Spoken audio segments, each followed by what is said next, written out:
नमस्कार, मैं हूं आपके साथ मीनाक्षी रजत और आप देख रहे हैं अपना फेवरेट डिबेट शो सबका हिसाब होगा।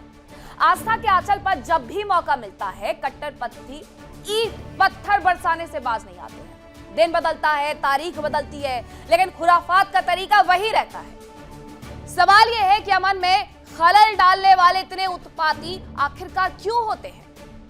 क्यों कानून से खिलवाड़ करना इन्हें आसान लगने लगा है? और सबसे बड़ा सवाल, पत्थर आखिरकार किसके इशारे पर यह चलाया जाता है? धर्म किसी भी मजहब का हो, शांति, संयम, इंसानियत का संदेश देता है, लेकिन अभी भी कुछ उग्र तत्व भीड़ की आड़ लेकर के भावनाओं को भड़काकर माहौल बिगाड़ने की साजिश करते हैं। भीड़ इकट्ठी होती है, अफवाह उठती है, सोशल मीडिया पर भड़काऊ मैसेज घूमते हैं और देखते ही देखते पत्थर चलने लगते हैं। और निशाना सिर्फ एक इमारत नहीं होती है, निशाना होता है सामाजिक भरोसा। और ऐसे मामलों में जांच एजेंसियां अक्सर कहती है कि पत्थरबाजी अचानक नहीं हुई है, और बिल्कुल सही कहती है, क्योंकि इतनी, ये जरा तस्वीर आप देखिए और खुद समझिए कि किसी पर पत्थर बरसाने के लिए क्या पत्थर पहले से इकट्ठे करके रखे जाते हैं? और अगर ऐसा होता है तो जांच एजेंसियां तो बिल्कुल ठीक कहती है कि पत्थर पहले से लाए गए थे, पत्थरबाजी अचानक से नहीं हुई है। इसके पीछे पूरी तैयारी होती है, उकसावे की रणनीति होती है, और कभी कभी राजनीतिक या वैचारिक मकसद भी होता है। लेकिन कानून बिल्कुल साफ है, दंगा, पत्थरबाजी, हिंसा किसी भी रूप में बर्दाश्त नहीं की जा सकती है। इसी मुद्दे पर हम आज डिबेट करेंगे और आपको बताएंगे कि किस तरीके से जबलपुर से लेकर के बेंगलुरु तक, बेंगलुरु टू कर्नाटक, आखिरकार कर्नाटक टू हैदराबाद, आखिरकार ऐसा हुआ क्या जिसकी वजह से पत्थरबाजी हुई? जरा प्रतिक्रियाएं देखिए, उसके बाद करेंगे डिबेट की शुरुआत।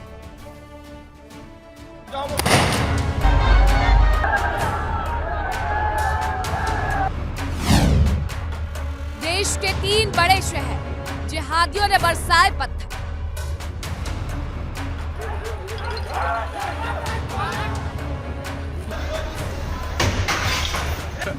धार्मिक उन्माद फैलाने के लिए यदि कोई भी इस तरह की हरकत करेगा तो वो बख्शा नहीं जाएगा।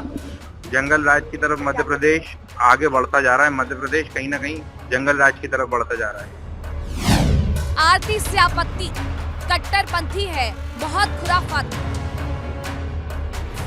जिस प्रकार से इनकी जनसंख्या लगातार बढ़ रही है, उससे प्रतीत होता है कि आने वाले 20 वर्षों में हिंदुओं की कोई भी शोभा यात्रा नहीं निकल पाएगी।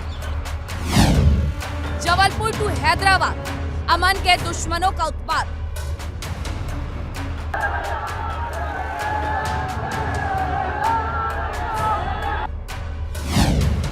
शोभा यात्रा सड़क पर, छतों से क्यों चलाए पत्थर?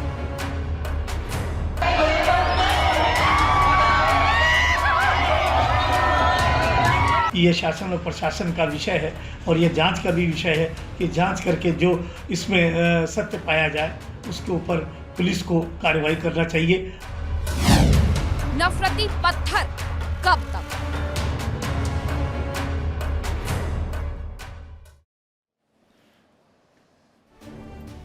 तो मध्य प्रदेश के जबलपुर से सटा हुआ सिहोरा, कर्नाटक का बागलकोट और इसके अलावा हैदराबाद का अंबरपेट, ये वो जगह है जहां पर कई शोभा यात्रा को निशाना बनाया गया। कहीं पर 2 समुदायों में भिड़ंत हो गई और कहीं पर आरती हो रही थी और वो भी बर्दाश्त नहीं होती है। अब इन लोगों से सवाल यह है कि सनातन को निशाना बना करके पत्थरबाजी वाली जो बड़ी साजिश है, उसका हिस्सा कौन कौन है? बड़ी साजिश का हिस्सा है, यह सबसे बड़ा सवाल है। अब इसी पर करेंगे हम चर्चा की शुरुआत। कौन कौन से मेहमान मेरे साथ जुड़ रहे हैं, सबसे पहले आपका परिचय करवा देती हूँ। मेरे साथ जुड़ रहे हैं धर्माचार्य आचार्य कृष्ण जी महाराज, अरुण कृष्ण जी महाराज, धर्मगुरु डॉक्टर एच.एस. रावत धर्मगुरु, मौलाना राशिद शरीफ अध्यक्ष है SIM-PLB के, इसके साथ इमरान खोखर मुस्लिम स्कॉलर हैं और शेखर कुमार राजनीतिक विश्लेषक है। राहुल तालान मेरे साथ स्टूडियो में ही मौजूद है। तमाम मेहमानों का बहुत बहुत स्वागत है। और मुझे लगता है शेखर जी एक लंबे वक्त के बाद जुड़े हैं तो बहुत खुशी महसूस कर रहे हैं, तो आप ही से मैं शुरुआत कर लेती हूँ और पूछ लेती हूँ, जरा ये बताइए कि जबलपुर में आरती किसे बर्दाश्त नहीं थी, हैदराबाद में जामा मस्जिद के आगे क्यों आखिरकार अचानक से पत्थरबाजी हो जाती है, वीडियो बनाना किसे नागवार इतना गुजर गया, कर्नाटक में शिवाजी जयंती पर ये जुलूस के दौरान पत्थर बरसाए गए, सर इतनी मात्रा में एक साथ पत्थर कैसे आ जाते? मीनाक्षी जी, मुझे नहीं लगता कि ये हिंदू और मुस्लिम की बात है, क्योंकि अगर रमजान के पाक महीने में कोई इस तरीके की हरकतें कर रहा तो मुसलमान नहीं हो सकता। दूसरा, इस देश की विडंबना ये है कि जब देश का बंटवारा हुआ तो उस टाइम पर जो आदमी मुसलमान नहीं था जिन्ना, जो इस्लाम की किसी चीज को फॉलो नहीं करता था, एक देश वो बंटवारा था, और एक हिंदू महासभा का नेता जो गाय को पशु कहता था, जिसका हिंदुत्व के हिसाब से गाय को मां नहीं मानता था, वो उधर खड़ा था। आज जो ये माहौल हो रहा है कि कुछ लोगों को ऐसा लगने लगा है कि हनुमान चालीसा पढ़ने का सबसे अच्छा फल तब मिलेगा जब वो मस्जिद के सामने पढ़ी जाएगी। तो ये देश को बांटने वाले जो लोग हैं, ये प्रशासन को जब पता था, वो मंदिर और मस्जिद बिल्कुल आमने सामने है, वहां पर अगर इस तरीके की चीजें रमजान के महीने में हो सकती है तो वहां पे प्रशासन को बहुत पहले सचेत होना चाहिए था।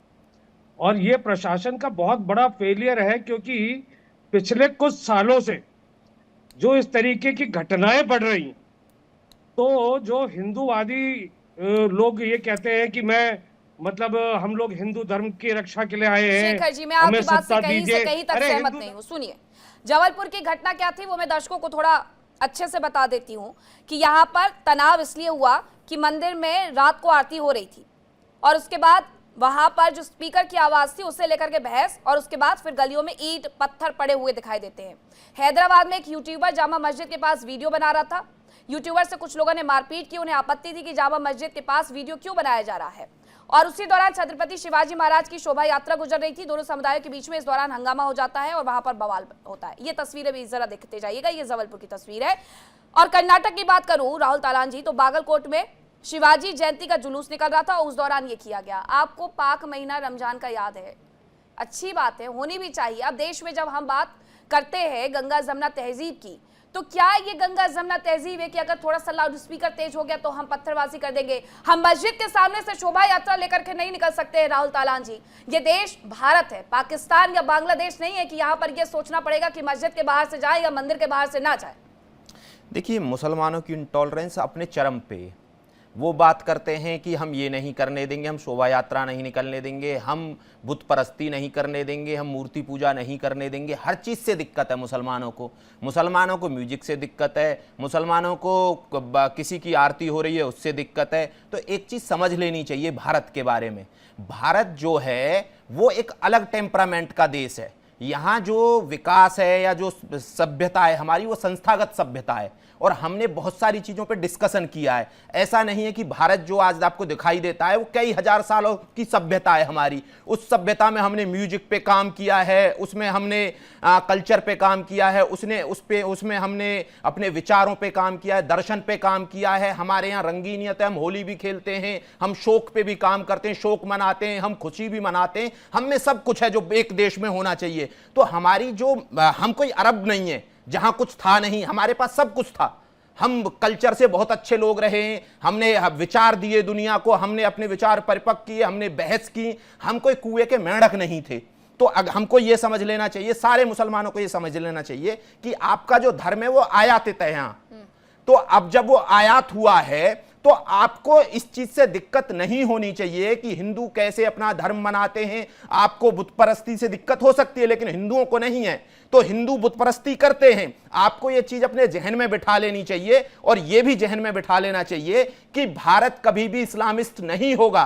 क्यों नहीं होगा उसका भी मैं बता देता हूं। आप लाख कोशिश कर लें, लाख लब जिहाद कर लें, लाख लड़कियों के इधर से उधर करें, लेकिन नहीं होगा। उसका रीजन मैं बताता हूं आपको। भारत जो है, भारत में धर्मशास्त्र पे चर्चा की जाती है। चर्चा करने के बाद अच्छे को हम चूज करते हैं। हमें ये निर्देश है ही नहीं और ना हम इस टेम्परामेंट के आदमी हैं कि हमें कोई बोल के चला जाए आदमी कि इस किताब में जो लिखा हुआ है वो अक्षर सत्य है। तब ये कुछ तस्वीरें भी स्क्रीन पर चल रही हैं, वो जरा गौर से मेरे दर्शक भी देख लें और आप सब भी देख लीजिए। बागलकोट कर्नाटक की ये तस्वीर है, बाहर से जुलूस गुजर रहा है।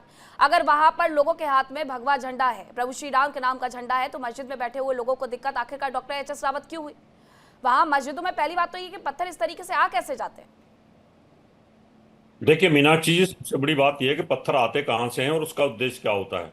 यहीं से शुरुआत होती है इस बात की कि पहले से वो तैयार होते हैं, उनको पता है कि यहाँ से कोई भी शोभा यात्रा निकलेगी या यहाँ से कोई हिंदुओं का जो त्योहार है वो मनाया जाता है उसकी झांकी कोई निकलेगी तो इन पे पत्थर मारना है। उसका उद्देश्य होता है टेरर फैलाना, भय फैलाना, और ये भय फैलाने में इस समय पूरे वर्ल्ड में कामयाब हो चुके हैं। यानी आप देखें कि संत तर से जुदा के नारे लगते हैं, और कहीं आप देखें आई लव मोहम्मद के नारे लगते हैं। आज पूरा यूरोप इनसे दुखी है, आज कनाडा दुखी है, आज अमेरिका भी दुखी है, और ये आपस में एक दूसरे से भी दुखी हैं। सब एक दूसरे को मानने पे तुले हुए हैं। यानी इनकी सोच इतनी जिहादी हो चुकी है कि दूसरे धर्म को देखना ही नहीं चाहते। जैसी किताब में पढ़ेंगे, जैसी लेकिन ये तो हदीसों में कुछ लोग पढ़ेंगे, हैं जैसा ना। कुरान में पढ़ेंगे, वही ये लेकर के लागू करने की है कि इस्लाम फैलाना है और पूरे विश्व पर इस्लाम का राज होगा।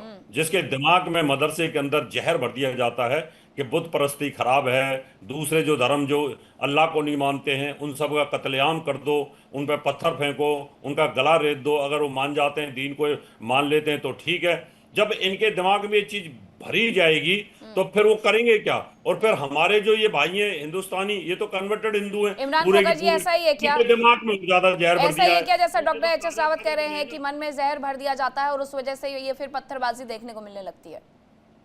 एच.एस. रावत साहब पूरी तरीके से झूठ बोल रहे हैं। एच.एस. रावत साहब अपनी जिंदगी में कभी मदरसे नहीं गए, कभी मदरसे के बावजूद मस्जिद की किसी तकरीर में नहीं बैठे जो इनको जानकारी हो। इनका सिर्फ एक काम है, शाम को यहाँ के बैठना, इस्लाम के बारे में अपनी ऊट पटांग बातें बोलना, और कुछ भी नहीं है। अब आप जो बात कर रहे थे, बात हम कर रहे थे जबलपुर के सिहोरा वाले मामले में। सिहोरा वाले मामले में आपने अधूरी जानकारी दी। आपको मैं पहले बता दूं, वहां मंदिर और मस्जिद बिल्कुल आमने सामने है। इस देश के अंदर हजारों मंदिर आमने सामने मस्जिद मंदिर हैं, पास पास है, एक दीवार से लगे हुए हैं।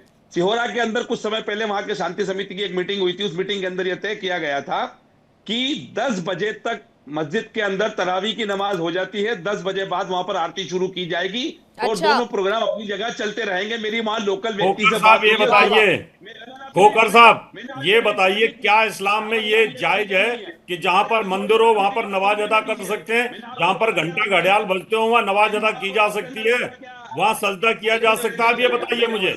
ये बौद्धिक आतंकवाद ना फैलाइए, ये बौद्धिक आतंकवाद के ऊपर ना फैलाइए प्लीज। आप पहले ज्यादा ज्ञानी बन रहे, मेरी बात का जवाब दीजिए आप पहले। मैं आपसे पूछ रहा हूँ, कहीं जहां पर मंदिर हो, जहां घंटा घड़ियाल बजते हो, शंख बजता हो, वहां पर नमाज अदा कर सकते हो? इस्लाम क्या कहता है? क्या कहता है इस्लाम? मुझे आपकी फर्जी बातें नहीं सुननी। इस्लाम क्या कहता है? आप अपने आप को ज्यादा स्मार्ट मत बनिए।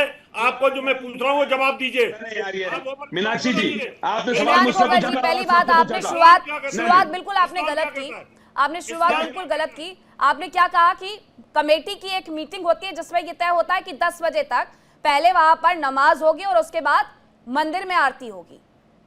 ये कैसे हो सकता है? और एक साथ अगर एक जगह पर इधर हिंदू का मंदिर है और इधर आपकी मस्जिद है तो एक टाइम पर सारी चीजें क्यों नहीं हो सकती है? 9 बजे रात को, मैं आपको बताती हूँ सर सिहोरा के बारे में, मैं आपको बताती हूँ, शायद आप गए हो ना गए हो, मैं गई हूँ। मैं आपको बताती हूँ, आजाद चौक सबसे ज्यादा वहां पर संवेदनशील इलाका माना जाता है, वार्ड 5 में आता है। हिंदुओं का मंदिर और मस्जिद एक सामने है। रात के 9 बजे वहां पर आरती हो रही थी और उसे लेकर के लाउड स्पीकर कम करने की आवाज के लिए कहा गया। अरे लाउड स्पीकर पर अगर आरती बज रही है तो किसी ने क्या कहा कि सुबह 5 बजे अजान क्यों हो रही है, उसको कम कर दो? बोलिए। आप बोल लीजिए, जब आप मेरे ओपनिंग कमेंट के अंदर मैं तो आपसे पूछ रही हूँ सर, आप ही से पूछ रही हूँ, आप बोलिए। मेरी वहां पर लोकल लोगों से बात हुई है, मैंने वहां पर बात की है। उन्होंने ये कहा था कि यहाँ पर ये तय हुआ था दोनों पक्षों के बीच बैठकर कि 10 बजे तक तरावी कंप्लीट हो जाती है, उसके बाद आप आरती के जो माइक है उसको आप ऑन कर लीजिएगा। लेकिन वहां पर 9:30 बजे माइक शुरू हुआ, जिसको लेकर समझाने गए। मैं तो कह रहा हूं इस तरह के विवाद नहीं पैदा होने चाहिए। बस मैं यही जिस शहर में सारी रहता चीजें हूं, खत्म हो जाती हैं। नहीं तो फिर अब आप पूरी बात को सुनने देना नहीं मैं चाहती। आपसे यही कह रही हूँ इमरान खट्टर जी कि अगर आप ये कह रहे हैं कि ऐसा विवाद होना ही नहीं चाहिए तो मैं कहती हूँ यही सारी चीजें खत्म हो गई। बस आपने बढ़िया बोल दिया। हम जब आपकी ओपनिंग कमेंट रहता हम किसी के बीच में बोलते जो ये बीच में उछल के आ जाते हैं हमारी बातों में बोलने के लिए। या तो ये बोल रहे हैं या फिर हम बोल रहे हैं। नहीं आई होगी आपकी बात पसंद, यही तो डिबेट होती है। नहीं पसंद, नहीं फिर आप फिर मैं भी टोकू? मेरे को इनकी एक बात पसंद नहीं है, ये इस्लाम को जवाब दीजिए। मैंने आपसे पूछा क्या इस्लाम में ये इजाजत है कि जहां मंदिर मस्जिद एक साथ हो, क्या मंदिर के बगल में मस्जिद बन सकती है? और अगर बन सकती है तो जहां घंटे गाड़े आप बजते हो वहां पर क्या आज आप नमाज अदा कर सकते हो? क्या कहता है इस्लाम? अपना फर्जी वाला चलाते हो, इससे ज्यादा तुम कुछ नहीं करते हो। झूठ बोलते हो इस्लाम के बारे में, कोई जानकारी नहीं है। कहां से पड़ी जानकारी? फर्जी वाला करने का कह दो यहाँ बैठ के रोजा बताओ ना, आपको जानकारी है तो बताओ, बात को क्यों घुमा रहे हो? असली आप मुसलमान हो या तो कन्वर्टेड हो? अगर अरे तुमसे ज्यादा फक्र मुझे मेरे पुरखों पे जिन्होंने इस्लाम अपनाया। कन्वर्टेड हिंदू। मैं आपसे पूछ रहा हूँ, आप मुझे ये बता दो कि जहां पर मंदिर की आरती होती हो, घंटा घड़ियाल बजता हो, वहां क्या आप नमाज अदा कर सकते हो? क्या कहते हैं? फर्जीवाड़ा करते हो रोज बैठ के, यहाँ बैठ के फर्जी बातें करते हो इस्लाम के बारे में रोज बैठ के। हम कभी बोलते हैं? हम कभी बोलते हैं? मेरी बातों से भागिए मत। मैं जो प्रश्न पूछ रहा हूं उसका जवाब दो। मेरी बातों से मत भागिए आप। आपको बहुत लाखों लोग देख रहे हैं, मेरी बातों से भाग रहे हो आप। मैं ये पूछ रहा हूं, जहां पर मंदिर हो वहां पर बगल में मस्जिद हो, नमाज अदा कर सकते हो। इस्लाम क्या बोलता है? इस्लाम की बातें में फर्जी बातें करते हो इस्लाम के बारे में, हदीस के बारे में और कुरान के बारे में, और तुम्हें यहाँ पे इन्वॉल्व किया जाता है इस तरह की बातें करने के लिए। और बातें करा लो यहाँ बैठ के। कोई आदमी बोल रहा है तो उसको बोलने भी नहीं दोगे, बीच में कूद के रहोगे। हम कभी बोलते हैं तो नकली मुसलमानों कन्वर्टेड हो, और अगर असली हो तो बताओ आपने कुरान पढ़ी है तो। शेखर कुमार आपने जी, कुरान पढ़ी है तो बताओ। मुस्कुराहट के पीछे की वजह क्या है? मेरा एक सवाल ये है रावत जी से कि जो मस्जिद होती है उसमें हमारे भगवान होते हैं या नहीं होते? मेरा सवाल है, किसी मस्जिद में हमारे इष्ट जो है वो होते हैं या नहीं होते? रावत जी, मस्जिद में नहीं होते, मस्जिद में नहीं होते। जो निराकार है तो वहाँ इष्ट कहाँ है? इनका तो निराकार की पूजा करते हैं। ये तो कहाँ है? वहां पर हमारी मूर्ति, हमारे मंदिर में भगवान है, वहाँ मूर्तियां हैं तो वो भगवान है। रावत जी, अब मुझे नहीं पता आप कौन से धर्म के गुरु हैं। ईश्वर कण कण में व्याप्त है। मस्जिद में कैसे हो सकते हैं? शेखर जी ऐसे तो कोई भी मकान मस्जिद हो सकता है, कोई भी अल्लाह का घर हो सकता है। अल्लाह की घर की कोई मूर्ति तो होनी चाहिए। आप तो ईश्वर की शक्ति पे भरोसा, आपको ईश्वर की शक्ति पे भरोसा नहीं है। अच्छा देखिए, कैसी बात कर रहे हैं रावत जी? शेखर जी ने फालतू की शेखर जी से एक बात पूछना चाहता हूं तो बहस मत करो कि आपका शेखर जी, जब ईश्वर कण कण में है, शेखर जी जब ईश्वर कण कण में है, शेखर जी ईश्वर जब कण कण में है तो उन मूर्तियों में भी है। तो ये मूर्तियों को बुत परस्ती कहना और मूर्तियों को कि तोड़ना ये जायज है, फिर वहां कहां ईश्वर चला जाता है जिनकी आप सपोर्ट कर रहे हैं? मैं बोल रहा हूं कि देखिए, हिंदुओं ने तो सबको अपनाया ना, हिंदुओं ने सबको अपना लिया, लेकिन हिंदुओं को कौन शांति से रहने कौन दे रहा है? ये बताइए कि इस देश में जो सबसे पहले मस्जिद बनी केरल में वो हिंदुओं ने बनाई ना, और ये फिर उसके बाद कन्वर्जन, लव जिहाद, ये जिहाद वो जिहाद कि अल्लाह ही एकमात्र है जिसकी पूजा की जा सकती है और कोई है ही नहीं, हर किसी के विश्वास को नकार देना, उस पे सवाल करिए ना आप। अरे तालान साहब, मैं आपको बताता हूँ, आपके हालत पे मुझे बहुत सहानुभूति है। नहीं, मुझे सहानुभूति की जरूरत नहीं है। मैं अच्छा हूं, स्वस्थ हूं, मुझे आपकी सहानुभूति की जरूरत बिल्कुल नहीं है। मुझे आपसे सहानुभूति है। जिस देश का प्रधानमंत्री हिंदू, राष्ट्रपति हिंदू, अरे आप दर्शन दे रहे थे, अब राष्ट्रपति प्रधानमंत्री पे आ गए। अरे दर्शन दे रहे थे ना अभी आप, जब से हिंदुत्ववादी सरकार, जो दर्शन आप पढ़ा रहे थे अब आप राष्ट्रपति पे आ गए। स्वीकार नहीं करते। अरे मैं बोल रहा हूँ, दर्शन दे रहे थे ना, मैंने आपके जो आपने दर्शन दिया अभी यहाँ एक लेक्चर सा दिया, उसके जवाब में मैंने आपसे कुछ पूछा, बताइए कि फिर बुत शिकनी क्यों की जाती है, और इस्लाम में जो गैर मजहबी है, जो जिसका बिलीव नहीं है इस्लाम में, वाजिबुल कत्ल है क्यों? अगर जो मेरा अल्लाह पे बिलीव नहीं है तो मैं वाजिबुल कत्ल हूं क्यों? और ये दोनों इस्लाम स्कॉलर हैं और आप भी हैं, तो आप भी जवाब दीजिए। मैं दूंगा। धर्म के लिए जो आपका जो ये कहना है कि कुरान में कहा गया है जो काफिर है उसे कत्ल करो, ये कहना चाह रहे हो? हमारे भगवान ने तो ये कहा है कि जहां धर्म की बात आए अपने बंधु बांधवों को मार दो और स्वधर्मी को मार दो। दोनों बातों का कंपैरिजन कर लीजिए। लेकिन गीता हमने भी बचपन से पढ़ी है, हम उसको सही कॉन्टेक्स्ट में लेते हैं। आपका उधर बिलीव नहीं है इसलिए आप उनकी बातों को मिस इंटरप्रेट करते हैं। ये अंतर है। हमारे भगवान ने कहा या नहीं कहा? रण क्षेत्र में कहा कि अपने धर्म के लिए, धर्म की रक्षा के लिए बंधु बांधवों को मारो, स्वधर्मी को मारो। और वो धर्म था क्या? वो धर्म था क्या जिसकी रक्षा की बात हो रही थी? क्या बोला गया? अपने देखिए, अपने लोगों के लिए बोला गया, किसी दूसरे के लिए नहीं बोला गया कि दूसरों का कत्लेआम कर दो और उनकी औरतों को वैश्या बना दो, उनकी औरतों की मंडी सजा दो, उनके मंदिर तोड़ दो, उनके बिलीफ सिस्टम को हिला दो, हर एक मंदिर तोड़ दो। ये बताइए। जैसे वही गोडसे के चेले, नहीं, अरे गोडसे के चेलों, आपने उसका बहुत गलत तरीके से, कहा गया वो बताइए। गलत तरीके से इंटरप्रिटेशन किया आपने। धर्मो रक्षति रक्षिता बहुत छोटा सा है, जो अधर्मी है उनको मारने की बात कही गई है। ये नहीं कहा गया है धर्म में कहीं पर भी कि आप अपनों को काट दो। इसके बहुत सारे एग्जाम्पल आपको जरूर इतिहास में मिल जाएंगे, औरंगजेब से लेकर के और बाकी तक, लेकिन ऐसा कहीं पर हुआ नहीं है, हमारे धर्म में तो नहीं हुआ है। आचार्य अरुण कृष्ण भाई, जो दोनों मुसलमान बैठे हैं बड़े खुश हो रहे हैं कि देखो ये आपस में हिंदू कैसे लड़ रहे हैं, और ये जो हमारे शेखर जी, इनको जो प्रश्न पूछना चाहिए था मौलाना से, ये बेचारे चाटुकारिता में पूछ गए हमारे राहुल जी से।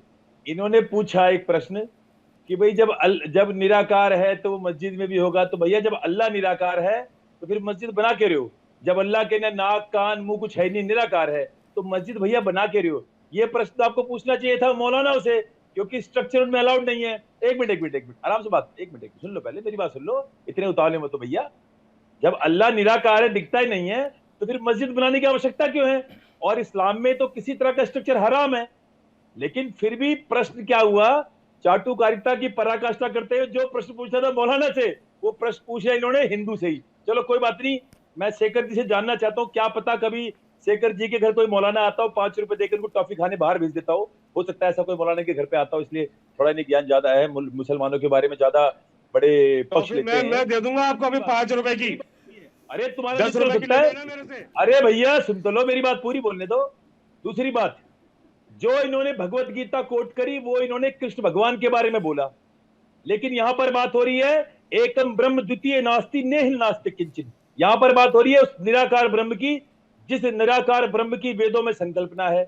जो निराकार ब्रह्म सब जगह है, जो निराकार ब्रह्म उस मस्जिद के अंदर भी है, कण कण में व्याप्त है। तो बताइए भैया, ये अभी कह रहे थे रमजान के पाक दिनों, हो बड़े पाक दिन, बड़ी भाई हम भी पाक दिन मानते हैं, तो चलो देखते हैं रमजान के पाक दिन में क्या कहा गया है। जब रमजान का पवित्र माह रमजान के दिन बीत जाए तो मुशरिकों अर्थात मूर्ति पूजक आइडलर्स को जहां पाओ कत्ल करो, पकड़ो उन्हें घेरो, हर घाती को जब उनको ताक में बैठो घात लगा के। यदि वे नमाज कायम कर ले, जकात कायम कर ले, दान दे, तो उन्हें छोड़ दो। अगर वो नहीं देते तो रमजान के पाक दिनों में मूर्ति पूजकों को जहां पाओ कत्ल करो। ये है रमजान के पाक दिन। दूसरी बात, और एक और है, ए ईमान वालों केवल अल्लाह को मानो, मुशरिक यानी कि मूर्ति पूजक जो है वो नजिश है, नजिश अपवित्र है, नापाक है मूर्ति पूजक। ये कहता है कुरान 9.28। अब पढ़ लेना, मैं उन सभी लोगों से बोलता हूँ जो पढ़ते होंगे। इस बात पर जवाब भैया इमरान खोखर जी से ले लेती हूं, शेखर कुमार जी रुकिए, मुस्लिम स्कॉलर मेरे यहाँ पर वही है, अभी मैं उनसे पूछ लेती हूँ जरा। ये तो खोखर जी जानते ठीक है मीनाक्षी जी, हाँ मीनाक्षी जी, जी हम यहाँ पर एक मुद्दे पर चर्चा करने बैठे थे। अभी चुप हो तो मैं बोलूँ, ये डबल नहीं आ रही बोला उनकी आवाज ना सर, आप बोलिए। नहीं आ रही? अच्छा, ये सुनिए मेरी बात को, कि जिस तरीके से शेखर जी ने अभी भगवत गीता का एक श्लोक कोट किया, महाभारत का कुछ श्लोक कोट किया होगा, जिन्होंने ये कहा गया है कि जंग के मैदान में विधर्मियों को मारने के लिए का जो बात है वो विधर्मी नहीं, हमारे काफिर विधर्मी है आपके लिए। तो आप ये कह रहे हो कि मूर्ति पूजक विधर्मी है? बात ही नहीं है हिंदुइज्म में। नहीं, तो ये कह रहे हैं, ये शेखर कह रहे हैं कि जैसे जंग में महाभारत के युद्ध में जैसे अधर्म के खिलाफ युद्ध था, ऐसे ही मुसलमानों को मूर्ति पूजक के खिलाफ ये युद्ध। नहीं, एक बार सुन लेते हैं, उनकी बात भी सुन लेते हैं। आचार्य अरुण कृष्ण, आपके शब्द उनके मुंह में क्यों डालने हैं? आपके शब्द क्यों डालने हैं? अब देखिए राशि जी कब से मेरा वेट कर रहे हैं, मैं जरा इमरान खोखर जी की बात सुनूं, उसके बाद जाऊं राशि जी के पास, पूछूं जरा हैदराबाद में क्या हुआ। हाँ, तो हम उम्मीद रखते हैं कि आप हमारी बात भी सुने। अब मैं बताता हूँ आपको, जिस तरह ये कहा गया है कि मैदान जंग में अगर असुरों का रावण का वध हुआ तो वो असुर था, उसको मारना जायज था, इसका धर्म इसका उपदेश देता है। धर्म पे अधर्म पे तो मूर्ति पूजक जो है वो असुर है, तो आप ये कहते हो कि मूर्ति पूजक असुर है? नहीं बोलना। जो जंग के मैदान में तुमसे लड़े उससे लड़ो, वरना किसी से मत लड़ो। इसलिए कहते हो कि मूर्ति पूजक असुर है? अरे छोटी सी बात पूछ रहे हो आपसे। नहीं तो इमरान खोखर जी, ये जो कुछ हो रहा था मंदिर के बाहर, ना वो जंग का मैदान था, ना ही मस्जिद के बाहर जंग का मैदान था, फिर भी वहां पर ये इस तरीके से हमला हो गया। वो जंग का मैदान थोड़ी है। ठीक है, जो धर्म को लेकर के अधर्मी हो जाए, जो धर्म को लेकर के बिल्कुल कहा गया है राक्षसों को मारने के लिए, लेकिन वहां पर कोई राक्षस था क्या? मस्जिद से पत्थर चलाने वाले राक्षस थे, या फिर बाहर से जो शोभा यात्रा लेकर के जा रहे थे मौलाना राशिद शरीफ जी, वो राक्षस थे? और आप क्या हुआ मौलाना राशिद शरीफ, हैदराबाद में आप रहते हैं, इतने लंबे वक्त के बाद मेरे डिबेट में जुड़े हैं, क्यों नहीं शांति बना पाए वहां पर? अभी तक क्या हो गया वहां? नहीं मैडम, हमारे पास बहुत शांति है। हाँ। कुछ बीजेपी के कुछ लीडर है यहाँ पे, अच्छा। वो नहीं चाहते कि ऐसे हिंदू मुसलमान साथ रहे। हमारे पास तो बिल्कुल शांति है, अल्हम्दुलिल्लाह। ऐसी कोई बात नहीं। जब से बहुत सुन रहा हूँ कि आरती है, सो अरे भैया आरती सालों साल से चल रही, आज नहीं चल रही। जिसको हमारे को तकलीफ होंगी आपकी आरती से, हम खुश है अल्हम्दुलिल्लाह। कोई आज तक एक भगवान के बारे में, एक मुसलमान आज भी बैठे हुए, हमारे भाई भी बैठे, कुमार साहब भी बैठे हुए, हमारे और एक मौलाना बैठे हुए, एक आदमी है सो आज तक बता दे कि कोई आपके भगवानों के बारे में या आपके धर्म के बारे में बोला, गलत बोला। तो कुरानी कह रही है भैया, आपकी तो कुरानी मारने को बोल रही है मूर्ति पूजकों को। आपकी तो कुरान हदीस कह रहे हैं मारो मूर्ति पूजकों को, जो अल्लाह में विश्वास ना रखे उसको बेकार के नफरत मत फैलाओ। जब आपको है तो मालूम है बीजेपी की सरकार है, मालूम है प्राइम मिनिस्टर आपके आदमी है, प्राइम मिनिस्टर हर एक मिनट। जब इसके बावजूद भी अगर आप संभाल नहीं सक रहे तो मैं अदबन गुजारिश करता हूँ कि आप लोगों से अगर हुकूमत संभलती नहीं, 1000 साल हम संभाले, बेहतरीन तरीके से आपका हक आपको दिए, हमारा हम लिए। अगर आपसे नहीं होगा, आपकी कुरान कह रही है भैया, आपकी कुरान कह रही है मारो। अरे सरकार जाकर के किसी की मंशा थोड़ी बदलाएगी राशिद जी, सरकार जाकर के किसी की मंशा थोड़ी बदलाएगी। और क्या पहले नहीं होता था? अब तो ये कहिए कि बात करने लगे हैं, पहले चुप हो जाते थे। दीवार ये सब भैया जमाने से है, आज से नहीं है, आज से नहीं है, जमाने से। आप मुझे ये बताइए कि अगर कभी हैदराबाद में आऊं तो मैं जामा मस्जिद के बाहर खड़े होकर के वीडियो बना सकती हूँ या नहीं बना सकती हूँ? और इसी पूरी बात के बाद विवाद हुआ वहां पर, जब शिवाजी महाराज की शोभा यात्रा निकल रही थी तो उसके बाद पत्थरबाजी शुरू हो जाती है। ये क्या जायज था? आप मुझे ये बता दीजिए। कोई जायज नहीं है मैडम। हाँ। कोई भी गलत कर रहा, कभी किसी को कोई मुसलमान है तो उसको जायज करा दो। सर हैदराबाद की तस्वीरें भी देख लीजिए आप। हैदराबाद की तस्वीरें भी हमने चलाई हुई हैं, जरा वो तस्वीरें भी देख लीजिए आप। तराबियां चल रहे तो थोड़ा आप ये तो समझना सही है। आज जब वहां अगर मस्जिद के सामने ठहर के भगवे लहराएंगे, 40 बार पढ़ेंगे हनुमान, सब तो होगा ना। क्या हो गया है? टॉलरेंस है क्यों? भगवान से इतनी नफरत क्यों आपको? नहीं, ये कैसी गंगा जमुना तहजीब है? कहीं भी हो, सिर्फ हैदराबाद की बात नहीं बोल रहा हूँ। इमरान खोखर जी मुझे 10 बार यहाँ पर आकर के बताते हैं कि उनके आसपास बनिए भी रहते हैं, उनके आसपास जैनीज भी रहते हैं और वो अपना अपना धर्म मानते हैं। तो इमरान खोखर के घर के बाहर से अगर वो झंडा लेकर के निकल गए या इमरान खोखर उनके घर के बाहर से झंडा लेकर के निकल गए तो पत्थरबाजी थोड़ी शुरू कर देते हैं। तो मंदिर के बाहर से अगर कोई शोभा यात्रा, मैं आपको बताती हूँ कितने जुलूस निकलते हैं मुहर्रम के, हमारे यहाँ पर पूरे जिले में घुमाया जाता है मुहर्रम के जुलूस में। किसी ने पत्थरबाजी की मंदिर के बाहर से तो वो लोग भी निकलते हैं। कैसी बातें कर रहे हैं राशिद शरीफ जी? पाकिस्तान और बांग्लादेश से मत हमारे देश को कंपेयर करिए कि जहां पर हम मस्जिदों के बाहर से अपने ढोल ताशे बजाते हुए, कीर्तन करते हुए नहीं निकल सकते हैं।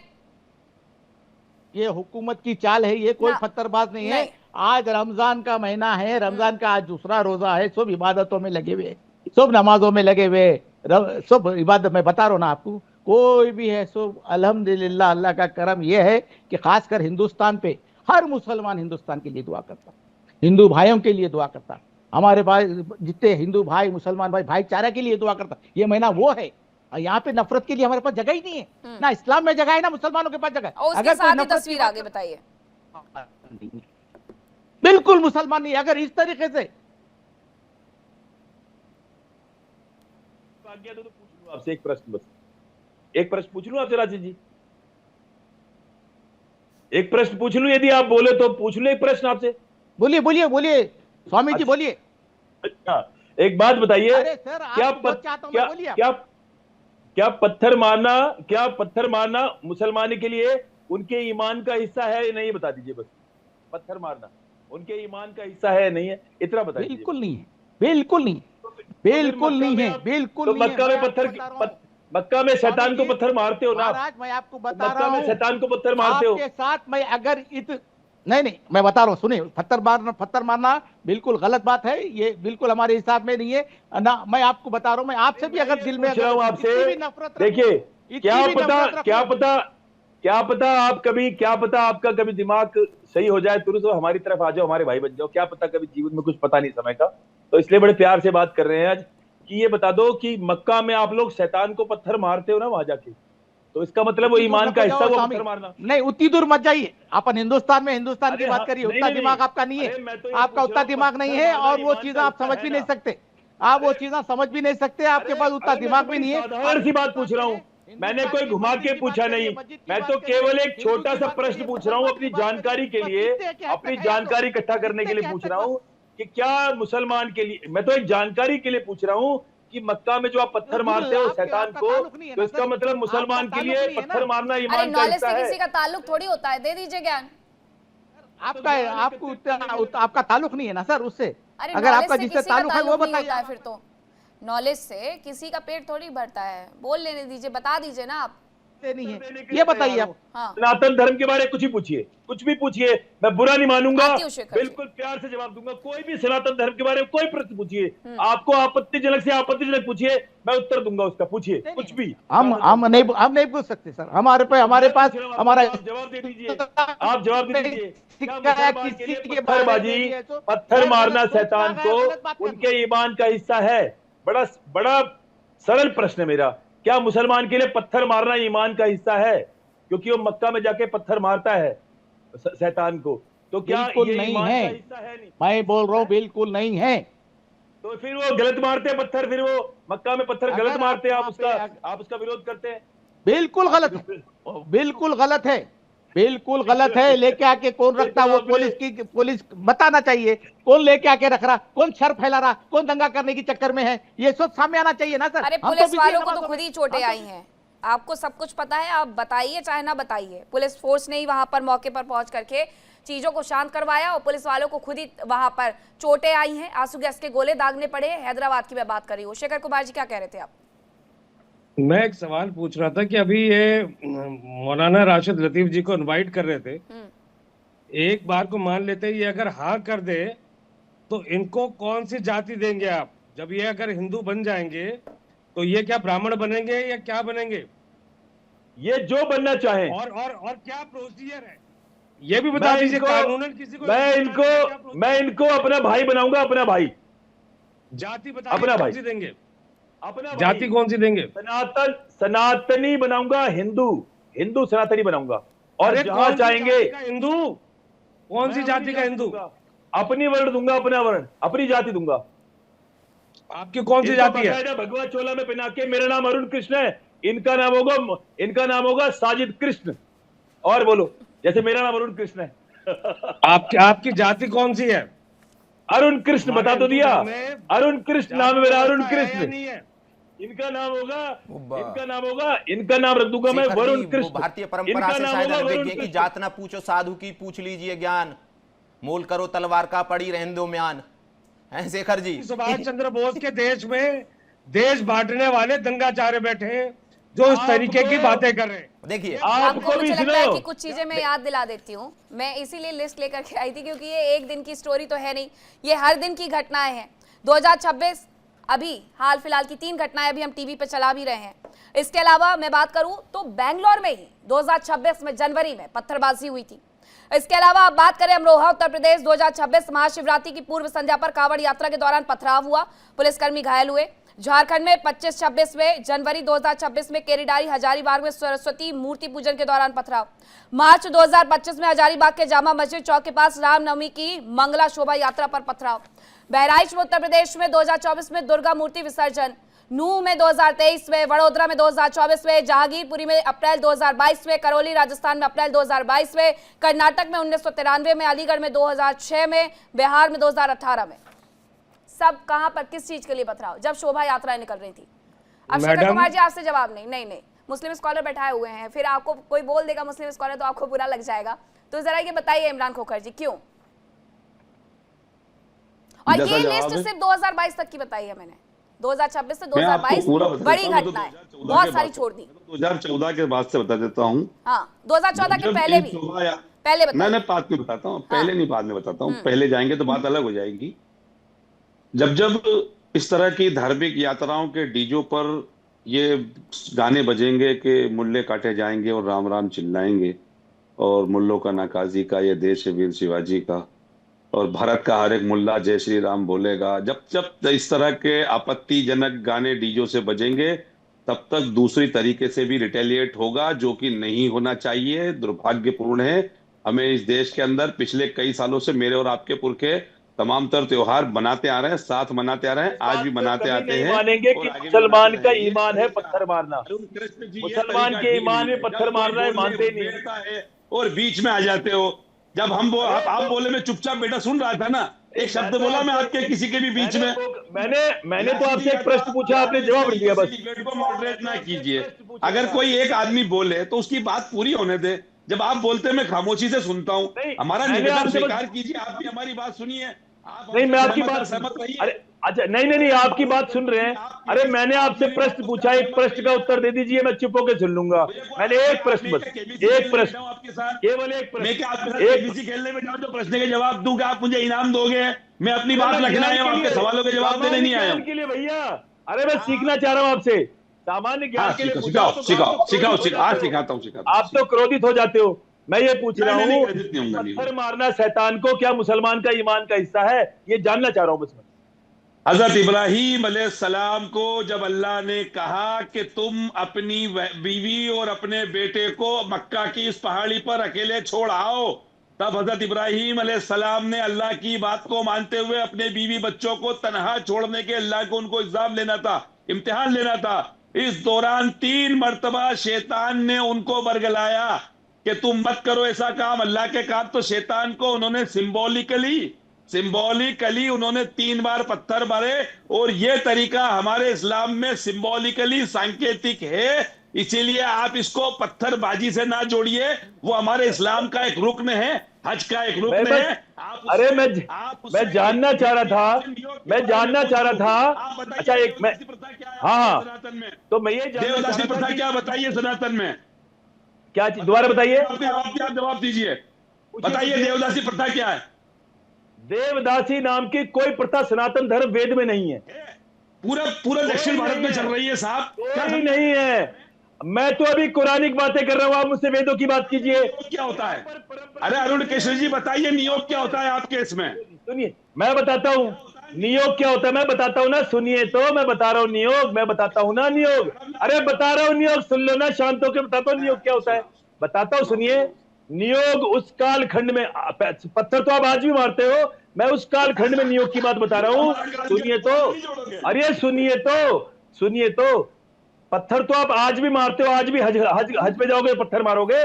मैं नियोग उस काल खंड की बता रहा हूँ जब किसी का पति सालों लौट के वापस नहीं आता था, बिना किसी सूचना के किसी का पति लौट के वापस नहीं आता था।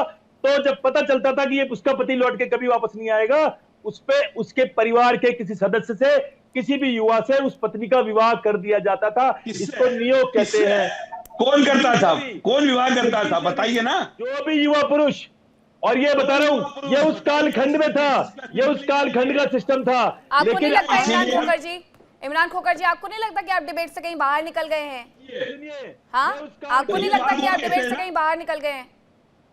मैंने आपको इतनी जगह के उदाहरण दिए और आपने मुझसे क्या कहा कि 2014 के बाद, 2012 से लेकर के 14 तक की मैं आपको चीजें गिनवाऊं। 2012 से गया, उसके अलावा त्रिलोकपुरी, बरेली, अकोट महाराष्ट्र, प्रतापगढ़ उत्तर प्रदेश, नवादा बिहार, 2014 में त्रिलोकपुरी में दीपावली के समय माता की चौकी पर, सहारनपुर, वडोदरा। ये 2012 से 14 की बातें आपको गिनवा रही हूं। पत्थरबाजी जम्मू कश्मीर में किस हद तक होती थी वो तो उसके पहले की बातें हैं। बीजेपी की सरकार नहीं आई थी, सरकारों पर दोष मत मढ़िए। ये दोष होता है लोगों के दिमाग का, जो उनके दिमाग में बैठा दिया जाता है। आपको बुरा लगेगा, लेकिन मौलाना राशिद शरीफ जी, मैं आपसे फिर भी ये सवाल पूछ लेती हूँ, और बुरा लगना भी चाहिए, कि जब भी इस तरीके के धार्मिक जुलूस निकलते हैं और उन पर पत्थरबाजी होती है तो पत्थर अचानक से आ जाते हैं। जितनी भी जांच एजेंसियां होती है वो ये कहती है कि पत्थर पहले से वहां पर जमा किए गए थे। तो पत्थरों का मस्जिदों में क्या काम है?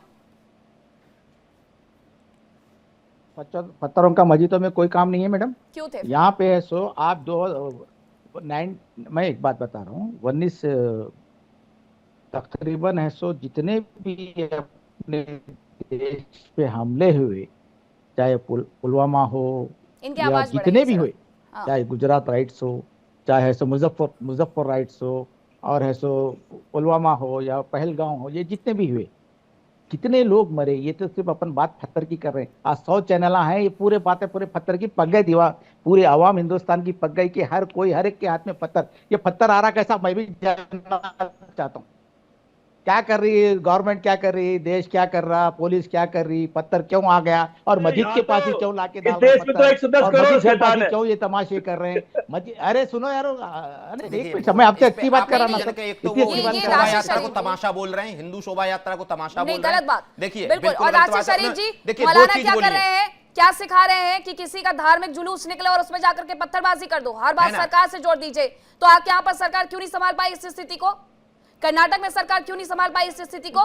मध्य प्रदेश की सरकार को तो फेलियर कह ही दिया गया है बहुत सारे लोगों की तरफ से, लेकिन मैं उनसे भी पूछती हूँ कि मध्य प्रदेश में सिर्फ सरकार की जिम्मेदारी थी, कर्नाटक में सिर्फ सरकार की जिम्मेदारी थी, हैदराबाद में सिर्फ सरकार की जिम्मेदारी थी, या सामाजिक सौहार्द बनाना हमारा काम होता है हम जब समाज में रहते हैं? तो हकीकत मध्य प्रदेश में भी, यूपी में भी, जहां जहां भी गड़बड़ हो रही सरकार पहले। अगर तेलंगाना में भी अगर गड़बड़ हुई है, हैदराबाद में अगर गड़बड़ हुई सरकार बिल्कुल पहले, कर्नाटक में हो रही बिल्कुल पहले। अगर आप नहीं देख सकते, अगर परमिशन नहीं देना चाहिए, अगर जब इनको बचना होता है सरकार पे डाल देते। आपकी सामाजिक जिम्मेदारी क्या है? आपकी भी कोई सामाजिक जिम्मेदारी है? लेकिन अपनी सामाजिक जिम्मेदारी है ही नहीं मुस्लिम धर्मगुरुओं की। वो बोल देते सरकार का काम है लॉ एंड ऑर्डर बनाना। ठीक है, आपका भड़काना, आपके मुल्ला भड़काते रहे कि जाको हिंदुओं पे पत्थरबाजी करो, उनके जुलूस पे पत्थरबाजी करो, बाकी सरकार पे डाल दो। और थोड़ी देर पहले इन्होंने अपने सुनिए, इन्होंने पहले अपने स्टेटमेंट में बोला था कि हमने 1000 साल राज किया। 1000 साल में आपने क्या क्या किया पता है ना आपको? 1000 साल में कितना कन्वर्जन किया? ये खोखर जी के पूर्वज तभी कन्वर्ट हुए होंगे, है ना? वो तलवार के दम से कन्वर्ट हुए होंगे। ऐसा कोई नहीं था कि हिंदुओं को अचानक से पसंद आ जाएगा इस्लाम। अगर आज हम 1000 साल कन्वर्शन करते या तलवार की नोक पे अगर हम करते तो तुम टीवी पे नहीं दिखते। इस देश में मराठा भी रहे, दिल्ली के आसपास कर जाटों का भी लंबे समय तक शासन रहा, और राजपूतों का मध्य और जगह रहा। एक राजा बताइए जिसने धर्म परिवर्तन किया हो? इसीलिए तो नहीं है एक राजा बताइए जिसने किसी मुसलमान की गर्दन पे तलवार रख के बोला हो कि हिंदू बन जाओ? और हिंदू मुसलमानों का एक शासक बताइए पूरे वर्ल्ड में जिसने धर्म परिवर्तन ना करवाया हो तलवार के दम पे, या जबरदस्ती धर्म परिवर्तन नहीं करवाया हो? एक हमारे मैं बताता हूँ, हमारे निजाम सरकार थी सर, सुनिए, निजाम सरकार थी, महाराजा किशन प्रसाद हमारे प्राइम मिनिस्टर थे निजाम स्टेट के, पता है आपको? अरे ये बताइए ना, निजाम ने कन्वर्जन नहीं सर, एक कन्वर्जन, सुल्तान ने कितने धर्म परिवर्तन करवाए? अकबर, औरंगजेब, बाबर ने कितने धर्म परिवर्तन करवाए? सल्तनत काल में कितने धर्म परिवर्तन हुए? तलवार ले लीजिए आप, अगर मुगल अगर चाहते, अगर कन्वर्जन करना चाहते या तलवार की एक, अरे खोखर जी जाट होंगे, काफी था आपके लिए, इस्लाम कबूल कर लिया। अब खोखर जी बोल रहे हैं, बोलिए खोखर जी। मैं ये बात पहले भी कह चुका हूं, देखो राहुल भाई, कि मुझे फख्र है मेरे उन पुरखों पर जिन्होंने बुत परस्ती को छोड़कर इस्लाम नहीं है ना, तो फख्र करेंगे। उन पुरखों से पूछिए उन्होंने किस परिस्थिति में किया था। अरे जिनके, देखिए सिंपल लॉजिक है, यहाँ इस्लाम जो फैला इंडिया में या पूरे वर्ल्ड में फैला, कोई सुनने का साहस नहीं हो सवाल ना कीजिए, जवाब सुनने का साहस हो तो ही सवाल कीजिएगा, सवाल पूछिएगा तो मैं जवाब दूं, उसकी बात का जवाब लीजिएगा। कोई वसीयत करके जाते ना पूर्वज, तो उसमें लिख के जाते कि हमने कैसे इस्लाम कबूल करवाया गया था। जजिया के डर से किया होगा या तलवार के डर से किया होगा? उन्होंने बुत परस्ती को छोड़ा, उन्होंने पत्थरों को पूजना छोड़ा, उन्होंने दूसरी चीजों को पूजना छोड़ा, और एक डर से किया होगा। यहाँ जो मुसलमान है, जो कन्वर्टेड है आप जैसे, वो तलवार जजिया के डर से बने हुए मुसलमान है पूरे इंडियन कॉन्टिनेंट में, बांग्लादेश से लेकर पाकिस्तान, पूरे इंडियन कॉन्टिनेंट तलवार मुसलमान है, और हमारी आने वाली नस्लें भी इंशाल्लाह मुसलमान रहेगी, और इस मुल्क में संविधान के बताए हुए कानूनों के हिसाब से चलते हुए रहेगी। और आपकी सरकार आज है कल नहीं है, आपकी सरकार आज है कल नहीं है, तलवार के दम से। या तो यही वजह तो नहीं है। देखिए, अब शिवाजी महाराज की शोभा यात्रा निकल रही थी, उन पर पथराव होता है 1000 साल तक, क्योंकि मुगलों ने राज किया, जैसा कि कहा गया पैनलिस्ट के द्वारा। तो शिवाजी महाराज ने तो, शेखर कुमार जी, बहुत सारे लोगों को, खासकर मराठा होते हुए उन्होंने बहुत सारे ऐसे युद्ध लड़े जिसमें मुगलों को घुटनों पर ला दिया। तो ये वो वाली नफरत तो नहीं निकल रही है शिवाजी महाराज के लिए? मैं आपको बताता हूँ। हाँ। ये जो राहुल तालान जी जो इतिहास बता रहे हैं, जब महाराणा प्रताप और अकबर की लड़ाई हुई तो अकबर की तरफ से कौन लड़ने जाता था? अकबर नहीं जाता था, मान सिंह जाता था। मान सिंह जाता था ना, मान सिंह मुसलमान बना क्या? और बता दूं, महाराणा प्रताप की तरफ से हकीम खान सूरी लड़ रहे थे, लेकिन महाराणा ने कभी नहीं बोला कि हकीम खान सूरी तुम मुसलमान हो, हिंदू बन जाओ, कभी नहीं बोला। लेकिन अकबर ने कितने सारे हिंदुओं को कन्वर्ट किया, बीरबल को कन्वर्ट किया, बीरबल को तानसेन को कन्वर्ट किया। गोडसे के चेहरे चुप हो जा। अब मेरी बात सुनो, जब औरंगजेब और शिवाजी की लड़ाई है देखो ये वामपंथी गाली गलौज पे आ गया। देखो ये नहीं नहीं दो कौड़ी की अपनी औकात, अपनी दो कौड़ी की औकात दिखा देता है। एक साथ नहीं। देखो गाली देखिए, गलौज मैं पे आ आप गया। लोगों से देखो रिक्वेस्ट ये कर रही हूँ, दोनों लोग एक साथ नहीं। अब 3 लोग बोलने लग जाएंगे तो मेरे को नहीं समझ में आएगा किसने किसको क्या कह दिया है। अब शेखर कुमार जी बोलिए, आराम से बोलिए, आपकी सबकी बात सुन रही हूँ, अभी बहुत वक्त पड़ा हुआ है मेरे पास, बोलिए आराम से। मेरा ये कहना है कि जब शिवाजी और औरंगजेब की लड़ाई हुई तो राजा जयसिंह गए औरंगजेब की तरफ से, अकबर की तरफ से मान सिंह गए। ये कह रहे जी वो तलवार की नोक पे कर रहे। यहाँ पर हिंदू हिंदू से लड़ रहा है, ये सारी सत्ता की लड़ाई थी। मैं बता देता हूँ, ये मैं तो बता देता हूँ। सुनिए, भगत अरे सिंह का शेखर, देश है। अरे शेखर मैं बता देता हूँ, मैं बता करके आप बताइए बस, आप चुप रहिए, देश की बात चल रही है। आप जैसे दंगाई जो है ना, आप जैसे दंगाई देश को बांटने का काम कर रहे हैं। अरे यार, अपने हृदय का शुद्धिकरण करो। भगवा पहना है, भगवा तिरंगे का हिस्सा है, अपने अंदर थोड़ी सभ्यता लो। पास गया था जो शेखर था, और जो राणा प्रताप के पास आया उसने घर वापसी करी थी। जो अकबर के पास गया था वो शेखर था, जो अकबर के पास गया था वो शेखर था, और जो राणा प्रताप के पास आया उसने घर वापसी करी थी। तुम दंगे भड़काने वाले, तुम मुसलमानों को गाली देते हो जो देश का हिस्सा है। तुम इसको खालिस्तान बनाना चाहते हो, तुम इसको पाकिस्तान बनाना चाहते हो। और जो महाराणा प्रताप के पास गया था उसने घर वापसी करी थी। तुम्हें पता ही नहीं सारी कहानी, तुम्हें सारी कहानी पता ही नहीं है। तो अकबर के पास गया था, अकबर की तरफ खड़ा था वो शेखर था। जो अकबर की सरकार तुम्हारा सर्टिफिकेट न मांग ले। और अभी जो माहौल चल रहा है, पटकों का देख लिया ना प्रयागराज में। ये हिंदुओं की हालत जो है, उस सरकार से सवाल मत पूछो। तुम्हारी भी घर वापसी होगी, चिंता ना करो। अरे तुम्हारी भी घर वापसी करेंगे, चिंता ना करो। तुम्हारी भी घर वापसी होगी। देश ने पहले भी तुम जैसे को जवाब दे दिया है, आगे भी देगा। बटकों की जो हालत हुई प्रयाग में, पूरे देश ने देखी। घर वापसी करेंगे, चिंता ना करो। खोकर के साथ तुम्हारी भी घर वापसी होगी, चिंता ना करो। घर वापसी तुम्हारी भी होगी, तुम्हें भी घर वापस लाया जाएगा, चिंता ना करो। वाली बातें, अरे तुम्हें भी घर वापस लाएगा। तुम अभी अकबर के साथ खड़े हो, तुम्हें राणा प्रताप के पास लाया जाएगा। जय महाकाल, जय सिया राम। बहुत अच्छे, बहुत अच्छे, बहुत अच्छे, बहुत अच्छे, बहुत अच्छे। एक बार जय सिया राम नहीं बोलोगे तुम? जय सिया राम। 4 डिबेट कर ली तो सारा लेफ्ट लिबरल का जो माइंड वॉश किया हुआ है आपका बाहर निकल जाएगा। जय सिया राम भगवा पहन के नहीं बोलना चाहिए। मुझे लगता है कि इस डिबेट में बहुत ज्यादा ना तो इमरान खोखर जी को बोलने की आवश्यकता पड़ रही है और ना ही राशिद जी को। शेखर कुमार जी सब बोले जा रहे हैं, आप बोलने का मौका दीजिए भाई। 2 लोगों को बुलाया है और भी। एच.एस. रावत जी जरा ये बताइएगा कि इस पूरे मुद्दे पर, मैंने पहले भी पूछा था कि बात बुरी लगेगी, कड़वी लगेगी, क्योंकि कड़वी बात हमेशा बुरी ही लगती है, लेकिन पत्थरों का क्या काम हो जाता है मस्जिद के अंदर। देखिए हैदराबाद की तस्वीर हमने एक बार फिर से लगा दी है, इसके पहले हमने मध्य प्रदेश की तस्वीर भी दिखाई, और वहां मैं आपसे भी पूछूंगी इमरान जी और आपसे भी पूछूंगी राशिद जी कि क्यों थे वहां पर वो पत्थर जो अचानक से मंदिर में आरती के वक्त पर चल जाते हैं और अचानक से शोभा यात्रा में ये जामा मस्जिद के बाहर से चल जाते हैं। और ये हर बार की कहानी हो गई है इस देश में। जब भी कोई धार्मिक अनुष्ठान होता है तो वहां पर इजाजत लेनी पड़ती है, रूट चेंज कर दिए जाते हैं कि मस्जिद के बाहर से मत जाइए। अरे थोड़ा सा तो लिहाज रख लीजिए गंगा जमुना तहजीब का। Doctor H S. रावत जी। मीनाक्षी जी, खोकर साहब ने एक बात कही थी कि इंशाअल्लाह हम मुसलमान हैं और हमारे बच्चे भी मुसलमान रहेंगे।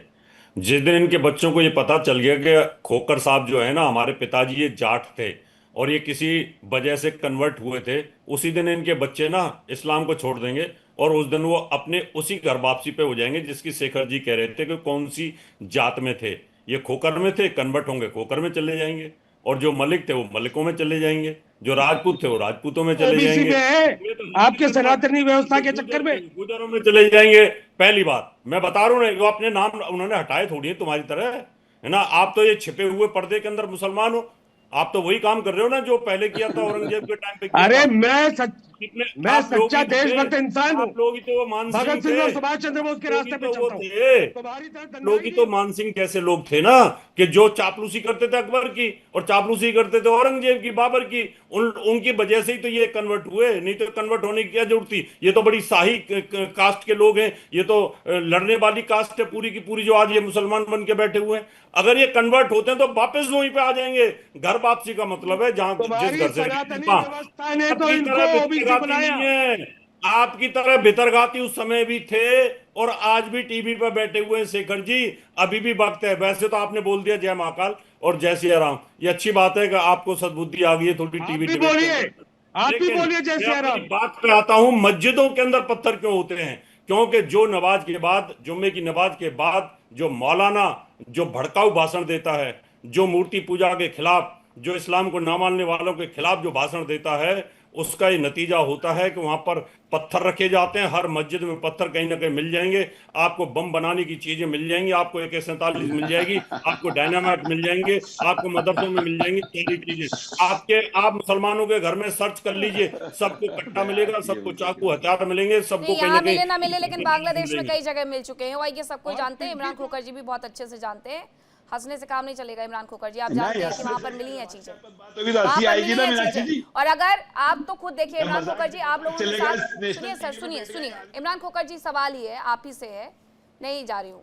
इमरान खोखर जी, आप बहुत अच्छे से बताते हैं कि इस्लाम में क्या लिखा हुआ है। अब 57 देशों के लिए इस्लाम तो एक ही है, क्योंकि आप अपने धर्म पर अगर अभिमान करते हैं तो इसी बात पर करते हैं कि हम एकेश्वरवाद में बिलीव करते हैं और हम एक ही चीज को मानते हैं, तो एक ही किताब को आप मानते हैं, एक ही ईश्वर को आप मानते हैं। तो जरा मुझे ये बताइए, फिर वो बांग्लादेश में कैसे ऐसा हो जाता है कि वहां पर निकल आती है? अगर यहाँ पर इस कॉन्टेक्स्ट में कहा जा रहा है तो उस जगह निकल रही है, तो इस जगह क्यों नहीं निकल सकती, और क्या निकली नहीं है, ये बताइए।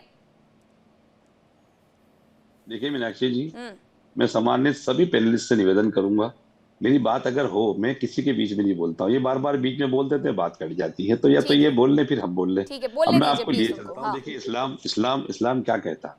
इस्लाम ये कहता है कि अगर आपने किसी एक बेगुनाह की जान ली, इसका अजाब आप पे इतना बड़ा होगा कि आपने पूरी इंसानियत की जान ली।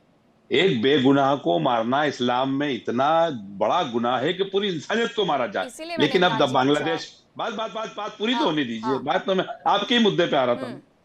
आप जिस कॉन्टेक्स्ट में बात कर रहे हैं, चाहे वो पाकिस्तान का ले लें, बांग्लादेश का ले लें, आप अफगानिस्तान का ले लें, ये कहीं का भी ले लें, ये वहां के निजी मामलों के आपसी कबायली विवाद, राजनीतिक विवाद, अब सत्ता की लड़ाइयों के विवाद, ये सब हमारे वहां पर होते हैं।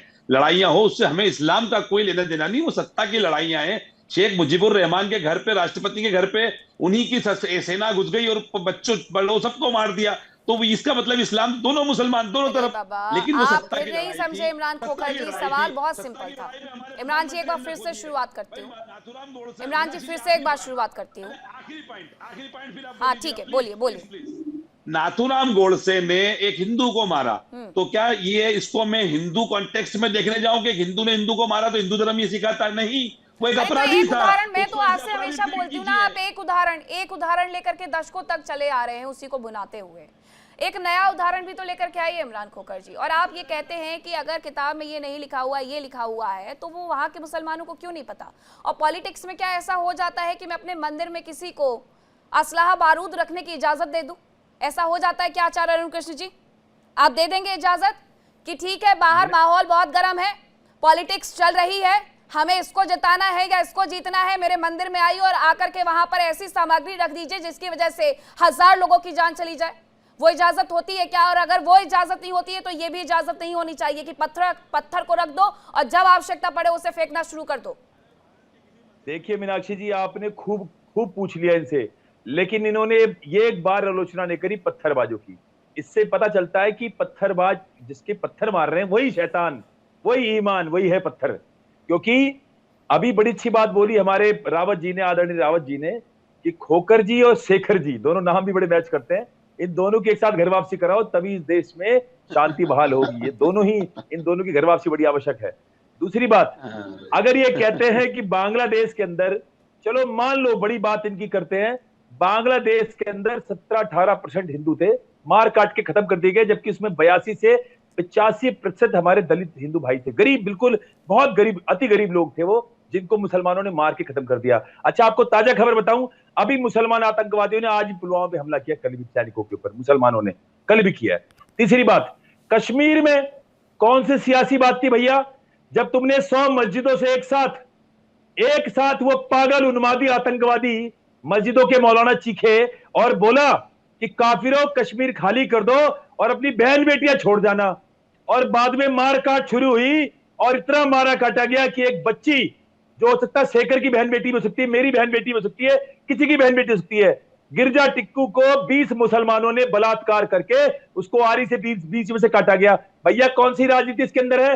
एक मस्जिद से होती तो चलो बोले एक उन्मादी पागल हो गया है, 100 मस्जिदों से जितनी मस्जिदें आसपास थी सबसे एक साथ ऐलान हुआ। माता पिताओं ने बच्चियों को जहर देके मारा क्योंकि मुसलमान के हाथ पड़ गई तो उसको नोचेंगे गिद्धों की तरह। तो भैया कौन सी सियासी थी वहां पर, राजनीति थी? क्यों झूठ बोलते हो? तुम्हारे मजहब में पत्थर मारना ही तुम्हारे ईमान का हिस्सा है, मान लो इसे।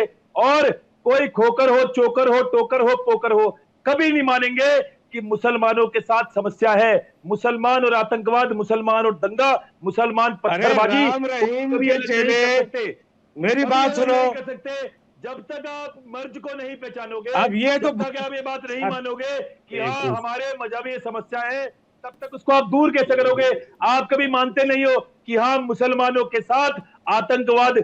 अच्छा, खोकर जी और शेखर जी दोनों अपनी अपनी आंखें बंद, अरे हमारी भी तो सुन ले, आतंकवादी हमारी सुन लो। अच्छा, अरे सुनिए, राम सुनिए। रहीम ने बलात्कार किया, आशाराम बापू ने बलात्कार किया, तो क्या हर भगवादारी बलात्कारी हो जाएगा? अरे आशाराम बापू एक आदमी है, अरे आशाराम बापू एक आदमी है, मस्जिद 100 है, मस्जिद 100 है, मुसलमान तो हर भगवादारी होगा क्या? कैसी बातें कर रहे हो? निर्भया के आरोपी कौन थे?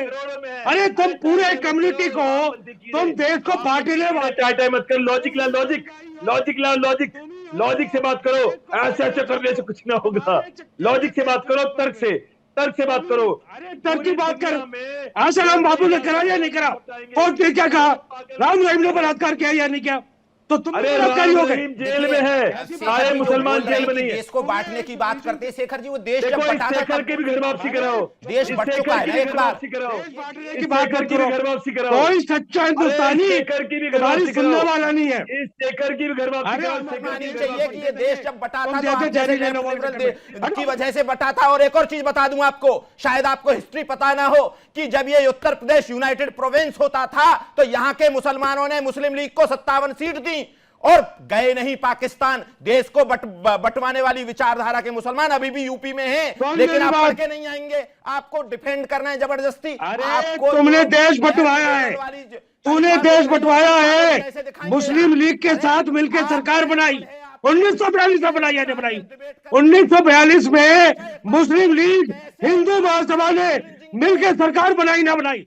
अंग्रेजों के मुख पे बेशर्मे की एथनिक क्लिंजिंग को, आप समुदाय को मारने की घटना को आप राम रहीम से और आशाराम से तुलना कर रहे हैं। आपको राम बाबू बलात्कारी था या नहीं था? अपन पे शर्म आती है कि बौद्धिक दिवालिया हो गए आप, कि एथनिक क्लिंजिंग को आप और शेखर जी, शेखर जी, राहुल जी, शर्म नहीं आती है? ठीक है शेखर जी, राहुल जी, आप दोनों पहले तो थोड़ा शांत होइए, पानी पीजिए। इतनी गहमा गहमी भी ठीक नहीं होती है, स्वास्थ्य के लिए खासकर। ठीक है, विचारों में है मतभेद, मनभेद में मत बदलिए उसको और अपना स्वास्थ्य मत बर्बाद करिए। ठीक है, ठीक है, किससे तुलना कर रहे हैं? देखो, क्लिंजिंग कुछ चीजों की तुलना कहीं पर नहीं हो सकती है, इसलिए नहीं हो सकती है क्योंकि जिन लोगों ने जो किया वो जेल में बंद है। लेकिन क्या जो कश्मीर में हुआ वो लोग सब जेल में बंद है?